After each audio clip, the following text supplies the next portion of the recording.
गोरी और काली बेटी की शादी। इस बार भी तू हार गया रमेश। साली आज किस्मत ही खराब है।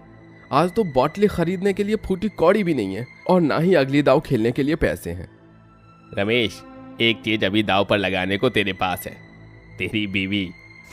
ठीक है, वैसे भी उस काली कलूटी से मेरा मन भर गया है। जीता तो भी ठीक, वरना साली से पीछा तो छूटेगा। रमेश बिना कुछ सोचे अपनी बीवी को दांव पर लगा देता है और उसे हार जाता है, जिसके बाद उसके मनचले दोस्त उसके घर आते हैं। अजी आ गए, खाना लगाऊं? थोड़ी खातिरदारी हमारी भी कर दो भाभी जी। ये कहते हुए रघु जानवी का हाथ पकड़ लेता है। रघु, मैं कहती हूँ छोड़ मेरा हाथ। तेरी हिम्मत कैसे हुई मेरा हाथ पकड़ने की? तेरा पति जुए में तुझे हार गया है, इसलिए तेरा हाथ और तू भी मेरी है। रानी, ज्यादा नखरे न दिखा और तू बिल्कुल चिंता मत कर। भले काली है तो क्या, हम तेरी कदर करेंगे। आजा मेरी रानी। नीच कमीने, मैं कहती हूँ दूर रह मुझसे। जानवी बिना डरे रघु को खींचकर थप्पड़ मार देती है। तभी वह बौखलाकर जैसे ही उसकी बाह पकड़ता है तो जानवी के बाजू के हिस्से का ब्लाउज फट जाता है और जानवी अपनी इज्जत बचाने के लिए वहां से भागने लगती है। तभी बहुत तेज तूफानी बारिश शुरू हो जाती है। हे भगवान, मेरी मदद कर, रास्ता दिखा, मैं कहाँ जाऊं, वरना ये दरिंदे मुझे नोच खाएंगे। मुझे किसी भी तरह से अपने मायके, अपने बाबूजी के घर जाना होगा। भागते भागते जानवी के पैर में कांच चुभ जाता है और वह बुरे हालात में अपने मायके पहुंचकर घर का दरवाजा खटखटाती है। दरवाजा खोलिए पिताजी, दरवाजा खोलिए। मोहन जल्दी से दरवाजा खोलता है। जानवी, मेरी बच्ची, तू इतनी रात के यहाँ, और वो भी ऐसी हालत में? जानवी फूट फूट कर रोते हुए अपने पिता को सारी बात बताती है। आखिर क्यों इतने अमीर घर की बेटी होकर भी जानवी पति के किए सौदे में बेची और खरीदी गई? कौन है जानवी की इस हालत का जिम्मेदार? मोहन की आंखों में आंसू भरे होते हैं। तभी ममता अपनी बच्ची को मोहन के गोद में देकर कहती है, अपनी इस बदनसीब माँ को माफ कर देना मेरी बच्ची, जो तुझे अपने सीने से लगाकर अब कभी अपना दूध भी नहीं पिला सकेगी। तेरी ये माँ, अपने कलेजे का ये टुकड़ा, ये बच्ची आपको देकर जा रही है। इसे जानवी नाम देना, इसका ख्याल रखना। बेटी को जन्म देकर ममता हमेशा हमेशा के लिए दुनिया से चली जाती है। उस मासूम को तो इस बात का अंदाजा भी नहीं था कि उसने क्या खोया है। ममता के जाने के बाद मोहन पूरी तरह से टूटकर बिखर गया। ममता, तुम मुझे क्यों छोड़कर चली गई? तुम्हारे बगैर इस मासूम को कहां से माँ की ममता ला कर दूं? अपनी बच्ची को माँ की ममता देने के लिए मोहन यशोदा से दूसरी शादी कर लेता है, मगर जानवी के काले रंग के चलते यशोदा उसे नहीं अपनाती। गुजरते समय के साथ वो भी एक गोरी बेटी को जन्म देती है और उसका नाम स्वाति रखती। जहाँ स्वाति को माँ का प्यार मिला, वहीं जानवी माँ के प्यार के लिए तरसती रही। अब 5 साल बीत चुके हैं गुड्डे गुड़िया से खेलते हुए। स्वाति, ये मेरी प्यारी परी क्या खेल रही है? मैं शादी शादी खेल रही हूँ माँ। ये देखो, ये मेरी गुड़िया जिसकी शादी मैंने जानवी के गुड्डे से कर दी है। ये सुनकर यशोदा चिढ़कर 5 साल की स्वाति को अपनी सौतेली काली बेटी के खिलाफ भड़काते हुए कहती है, स्वाति बेटी, अगर तुम अपनी काली बहन के गुड्डे से अपनी सुंदर गुड़िया की शादी करोगे तो ये भी गंदी और काली हो जाएगी। तुम इसे दूर रहा करो। ये सुनकर स्वाति जानवी का गुड्डा उसके मुंह पर फेंक देती है। जाओ यहाँ से, मुझे तुम जैसी काली कलुट्टी गंदी शक्ल वाली के साथ नहीं खेलना। मैं कहती हूँ जाओ। अपनी गोरी बहन के भगाने पर जानवी आंसू भरी आंखों के साथ वहां से चली जाती है।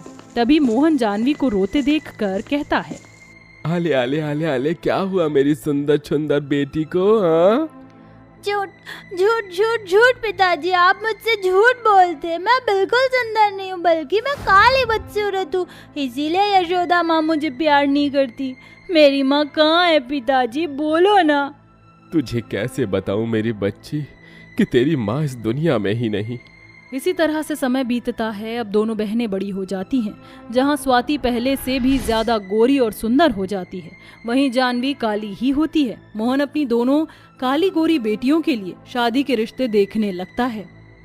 जानती हो यशोदा, मैंने हमारी जानवी के लिए बहुत ही अच्छे घर में रिश्ता देखा है। बहुत ही हंसमुख और अच्छे लोग हैं। अपनी काली बेटी का अच्छे घर में रिश्ता होता देखकर यशोदा गुस्से से कहती है, देखो जी, कोई जरूरत नहीं है इस काली कलूटी का अच्छे खानदान में रिश्ता देखने की। मैं तुम्हें इसकी शादी में लाखों का दहेज नहीं देने दूंगी। अभी स्वाति की शादी होनी भी बाकी है। अगर तुमने मेरी बात नहीं मानी तो मैं स्वाति को लेकर इस घर से चली जाऊंगी। ये सुनकर जानवी अपनी खुशियों भरी जिंदगी को दांव पर लगा देती है। माँ, आप जहाँ चाहेंगी मेरी शादी वहीं होगी। मगर जानवी, ये तेरी जिंदगी का सवाल है बेटी। पिताजी, आपको आपकी इस बदनसीब बेटी की कसम, हो जाने दीजिए ये शादी। मैं नहीं चाहती मेरी वजह से ये घर परिवार टूटे। चलो, मेरी काली बहन ने कोई तो समझदारी का काम किया। दहेज बचाने के लिए यशोदा अपनी काली बेटी की शादी गरीब सीता के नशेड़ी बेटे रमेश से तय कर देती है। यशोदा, लॉकर की चाबी तो देना, पैसे चाहिए। पैसे चाहिए? मगर किस लिए? मेरी बच्ची की शादी है यशोदा, उसकी शादी की तैयारी के लिए पैसे तो चाहिए, हलवाई वाले और टेंट वाले को देने के लिए। कोई जरूरत नहीं है झंझट पालने की। घर के आंगन में मंडप गाड़ कर देंगे तुम्हारी काली बेटी का कन्यादान। घर के आंगन में मंडप गाड़कर फीकी पुरानी साड़ी में ही यशोदा अपनी काली बेटी की शादी कर देती है, जहां सास सीता फटी पुरानी साड़ी पहने उसका स्वागत करती है। आओ बहू, मेरे घर में तुम्हारा स्वागत है। आज से तुम ही इस घर की लक्ष्मी हो। ये कहकर सीता जानवी की आरती उतारने लगती है। तभी नशे में धुत, हाथों में दारू की बोतल लिए हुए रमेश अंदर आता है और आरती की थाली फेंक कर कहता है, अम्मा, ये काली कलूटन अगर लक्ष्मी होती तो नोट लेके आती, मगर ये भिखमंगिनी खाली हाथ चली आई। इसके बाप की दहेज देने की औकात ही नहीं हुई। अजी देखिए, आपको जो कहना है मुझे कहिए। जितना कोसना है मुझे कोस लीजिए, मगर मेरे बाबूजी को नहीं। ये सुनकर रमेश उस बेचारी का सर दीवार में लड़ा देता है। शादी के पहले दिन से जानवी अपने पति की मारपीट सहती है। ये देखकर सीता भी उस दुनिया से चली जाती है। वहीं दूसरी तरफ यशोदा अपनी गोरी बेटी की शादी पैसे वाले अमीर घर परिवार में देखकर बड़े ही धूमधाम से बिजनेसमैन हर्ष से कर देती है, जहां स्वाति ऐशो आराम से रहती है। मगर कहते हैं ना, इंसान जैसा करता है वैसा ही बढ़ता है। अरे वो काली करमजली, अब क्या लेने आई है तू यहाँ? ना जाने इतनी रात को किसके साथ मुंह काला करा के मायके लौटी है। बस करो यशोदा, मेरी बच्ची के खिलाफ अब मैं एक शब्द और नहीं सुनूंगा। तुम्हारे सौतेलेपन ने मेरी फूल जैसी बच्ची की जिंदगी तबाह कर दी। अब जानवी यहीं रहेगी। मायके में रहने के चलते यशोदा अपनी काली बेटी को कोसना शुरू कर देती है। उससे सारा दिन काम कराती। आधा घंटा हो गया है तुझे और अभी तक तू ये 4 बर्तन ही घिस रही है। ससुराल में भी यही काम चोरी करती होगी, तभी तो बसी नहीं। अपनी माँ से ऐसे ताने सुनकर जानवी बहुत रोती है और अंदर ही अंदर घुटती है। वहीं गुजरते समय के साथ यशोदा बहुत ही बुरी तरह से बीमार पड़ जाती है और अपनी गोरी बेटी स्वाति को फोन लगाती है। स्वाति बेटी, मेरी बेटी, तेरी माँ बहुत बीमार है, तू आ जा बेटी। माँ, मैं कैसे आऊँ? मेरी शादी हो गई है, मेरा भी घर परिवार है, ससुराल है, अपना ख्याल आप खुद रखो। ये बोलकर स्वाति घमंड से फोन काट देती है। ऐसे में जानवी दिन रात अपनी माँ का ख्याल रखती है और रात भर जाग कर भी उसका ख्याल रखती। अब यशोदा ठीक हो जाती है। जिस बेटी को मैंने अपनी कोख से जन्म दिया, वो मेरे मरते हालत में मुझे देखने तक भी नहीं आई। पर तूने जिस तरह से मेरी सेवा बाड़ी की, वो तो कोई अपना ही करता है। जानवी, मेरी बेटी, मुझे माफ कर दे। मैंने तेरी जिंदगी बर्बाद कर दी। शादी की आड़ में मैंने तुझे दलदल में ढा दिया, मगर अब तेरी माँ फिर से तेरा घर बसाएगी। आखिर में यशोदा अपनी काली बेटी को अपना लेती है और अच्छा परिवार देख सुनकर फिर से अपनी काली बेटी का घर बसाती है। अक्सर हम जिसे पराया मानते हैं, वो खून के रिश्ते हों या फिर अपने ही क्यों ना हो, वो एक इंसान उनसे भी बढ़कर बुरे वक्त में हमारा साथ निभाते हैं। दुर्गेश्वरी के 2 बच्चे थे, जिनमें से एक उसका बेटा था और एक बेटी थी, जो रंग से बहुत ज़्यादा काली थी। लेकिन उसका बेटा मोहित बहुत सुंदर और गोरा था और उसी के चलते उसके अंदर बहुत ज़्यादा घमंड था। वहीं मोहित एक बहुत सुंदर लड़की से प्यार करता था, जिससे वो शादी करना चाहता था, जिसके लिए उसने अपनी माँ दुर्गेश्वरी को बताया। लेकिन दुर्गेश्वरी अपने बेटे की शादी एक अच्छे परिवार की लड़की यानी संस्कारी लड़की से करवाना चाहती थी। इसी के चलते वो अपनी पसंद की लड़की से मोहित की शादी करवा देती है। अपनी माँ की बात मानने के अलावा मोहित के पास और कोई चारा नहीं था। वो उसकी पसंद की लड़की से शादी करके उसे अपने साथ घर ले आता है, जहाँ उनका गृह प्रवेश होता है। आओ बहू, घर के अंदर आओ, तुम्हारे इस घर में स्वागत है। इतना लंबा घूंघट क्यों किया हुआ है? इसे ऊपर कर लो, तुम्हें गर्मी लग रही होगी। दुर्गेश्वरी के कहने पर उसकी बहू अपने घूंघट को ऊपर कर लेती है, जिसके बाद जैसे ही मोहित की नज़र अपनी पत्नी के ऊपर पड़ती है वो गुस्से से कहता है, क्या आपने तो मुझे कहा था कि जिसे आप शादी करवाओगे वो बहुत अच्छी होगी, लाखों में एक होगी। अरे आपने इससे मेरी शादी करवाई है, ये तो कितनी काली है। पहले ये काली बहन थी और ऊपर से अब मुझे पत्नी की शक्ल भी काली कलूटी ही देखनी होगी। बेटा ये तो क्या कह रहा है? ऐसा नहीं कहते, काला गोरा कुछ नहीं होता। बस बहुत हुआ, मैं जा रहा हूँ अपने कमरे में। करते रहो आप इस काली कलूटी का गृह प्रवेश। मोहित ऐसा कहकर अपने कमरे में चला जाता है और अपने बिस्तर पर लेटकर कहता है, समझ ही नहीं आता कि ये क्या मनहूसियत मेरी जिंदगी में फैला रखी है मेरी माँ ने। पहले तो मेरी काली बहन ही थी और अब मेरी काली पत्नी भी आ गई है। मोहित ऐसा कहकर सो जाता है। तो वहीं इतना सब कुछ होने के बाद भी दुर्गेश्वरी अपनी बहू का अच्छे से गृह प्रवेश करवाती है। जाने दो सलोनी बहू, मेरा बेटा दिल का बहुत अच्छा है, शायद अभी उसका दिमाग ठिकाने पर नहीं है, इसीलिए थोड़ा गुस्सा कर गया। तुम घर में आ जाओ।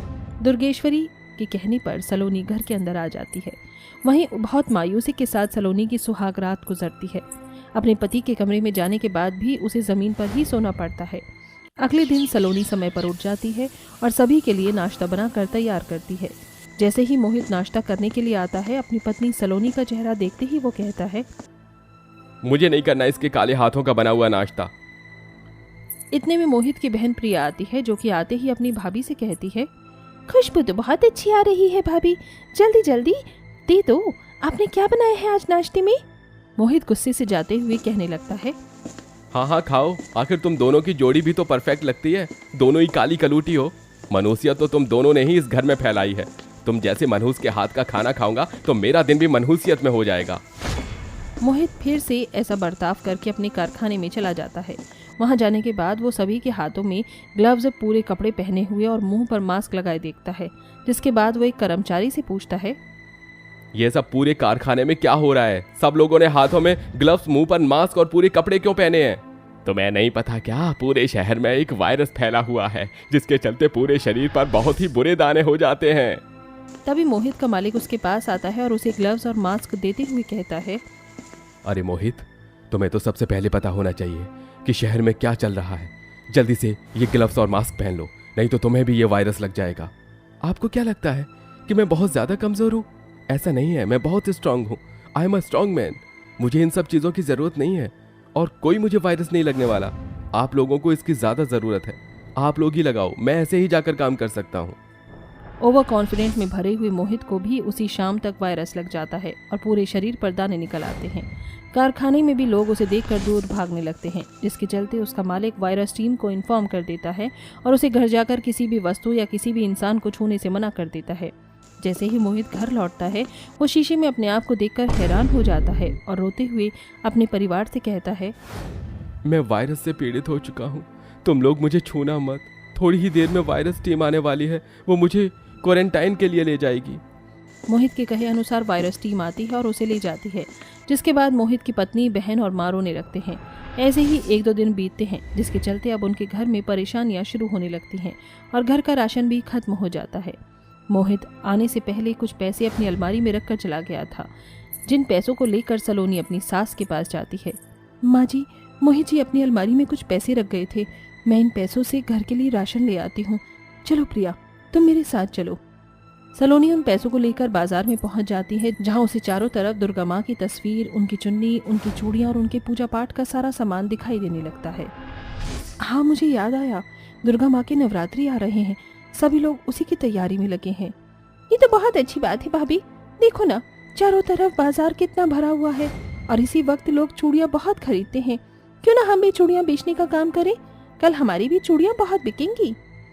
सलोनी को प्रिया का सुझाव अच्छा लगता है, जिसके चलते दोनों ननंद भाभी मार्केट से प्यारी प्यारी चूड़ियाँ खरीद लेती हैं और उन्हें घर ले आती हैं। उनके हाथों में राशन न देखकर ढेर सारी चूड़ियाँ देखते ही दुर्गेश्वरी उनसे पूछती है, तुम दोनों तो राशन लेने गए थे, ये इतनी सारी चूड़ियाँ क्यों ले आए? सलोनी और प्रिया दोनों मिलकर दुर्गेश्वरी को दुर्गा माँ की नवरात्रि के बारे में बताती हैं, जिसे सुनकर दुर्गेश्वरी समझ जाती है। अगले दिन दोनों ननंद भाभी सारी चूड़ियाँ लेकर बाजार में जाकर बैठ जाती हैं, लेकिन उनके काले रंग की वजह से कोई भी उनसे चूड़ियाँ नहीं खरीदता। छी छी छी छी, कौन खरीदेगा इन लोगों से चूड़ियाँ। इनका रंग तो देखो कितना काला है और कितनी बुरी बुरी चूड़ियाँ लेकर बैठी हैं। इन्हें देखकर मेरा आज का दिन कहीं खराब ना हो जाए। सुबह से शाम हो जाती है। ऊपर से लोगों के ताने सुनकर दोनों भाभी ननद को बहुत बुरा लगता है। शाम को मायूसी के साथ वो वापस घर लौट आई और उनकी एक भी चूड़ी नहीं बिक पाती। इसी के चलते वो अपनी टोकरी से सारी चूड़ियाँ उठाकर गुस्से में बाहर लाकर तोड़ देती हैं। नहीं बिकेंगी हमारी एक भी चूड़ी, कोई हमें पसंद ही नहीं करता। सही कहा आपने, हमने बेकार में पैसे वेस्ट कर दिए। तोड़ दो ये सारी चूड़ियाँ भाभी। वो सारी चूड़ी तोड़कर वापस घर में आ जाती हैं, जहाँ उन्हें वापस से उतनी ही चूड़ियाँ टोकरी में दिखाई देती हैं। हमने तो सारी चूड़ियाँ तोड़ दी थी, फिर ये कहाँ से आई? सलोनी इतना कहती ही है कि तभी दरवाजे पर 5 औरतें आती हैं और कहती हैं, क्या ये चूड़ी बेचने वाली का घर है? हमने सुना है तुम्हारे पास बहुत ही सुंदर सुंदर चूड़ियाँ हैं और ऐसी चूड़ियाँ पूरे गांव में किसी के पास नहीं। क्या हमें यहाँ चूड़ियाँ मिल जाएंगी? मुझे तो रंग बिरंगी चूड़ियाँ चाहिए। घर पर आए हुए ग्राहकों को देखकर वो दोनों ननंद भाभी उन्हें उनकी पसंद की चूड़ियाँ दे देती हैं, जिसके बाद वो औरतें उन्हें कह कर जाती हैं, आयुष्मान भव, तुम्हारा व्यापार ऐसे ही सदा बरकरार रहे और तुम्हें कभी किसी चीज़ की परेशानी न हो। उनके जाने के बाद दोनों ननंद भाभी बहुत खुश होती हैं और जितनी चूड़ियाँ उन्होंने उस टोकरी के अंदर से बेची होती हैं वो वापस से उतनी ही भर जाती हैं। वहीं जिन कदमों से वो 5 औरतें घर पर आई थी वो लाल पैरों के निशान में बदल जाते हैं, जिसे देखकर सलोनी कहती है, देखो प्रिया, ऐसे पैर के निशान तो केवल माता के होते हैं। इसका मतलब हमारे घर में 5 माताएं आई थी और हमने उन्हें अपने हाथों से चूड़ियाँ पहनाई। हम कितनी भाग्यशाली हैं। हाँ भाभी, आपने बिल्कुल सही कहा। चलो इन कदमों को चूम लेते हैं। जैसे ही सलोनी और प्रिया उन कदमों को चूमती हैं, उनके सामने 5 माताएं अपने असली रूप में प्रकट हो जाती हैं। साक्षात 5 माताओं के दर्शन हमने अपनी आंखों से कर लिए। हम तो बहुत भाग्यशाली हैं। सच्चे भक्तों की भक्ति में माताएं खुश होती ही हैं। अब तुम्हें परेशान होने की जरूरत नहीं। तुम्हारी परेशानी भरे दिन अब खत्म हुए। हमारा आशीर्वाद सदैव तुम्हारे साथ है। ऐसा कहने के बाद माताएं गायब हो जाती हैं। उस दिन के बाद से वो दोनों ननंद भाभी चूड़ी बेचने का काम करती रहती हैं और उनका चूड़ी बेचने का काम बहुत जोर शोर से चलता है। बहुत ही जल्द उनकी सभी परेशानियां खत्म हो जाती हैं और वहीं मोहित का भी इलाज उन्हीं पैसों से करवा देती हैं, जिसके बाद मोहित अपनी बहन और अपनी पत्नी के साथ खुशी खुशी रहने लगता है।